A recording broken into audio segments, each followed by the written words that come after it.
Welcome today in front of me Oppo Reno 10X Zoom, and I'll show you how to adjust ringtone volume on this device. So first you should go into the settings application and then tap on the sounds and vibration.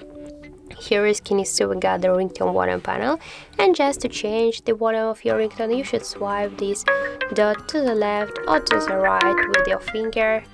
Just a little bit hold this dot and swipe it by this way.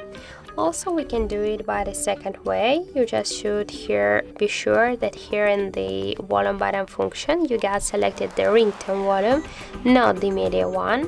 And now just by press to your up or down volume button you can also change your ringtone volume, as can you see.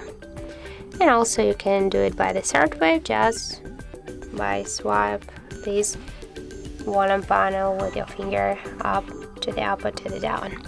So that's how it looks. Thank you guys for watching, and if you found this video helpful, don't forget to leave a like, comment and to subscribe our channel.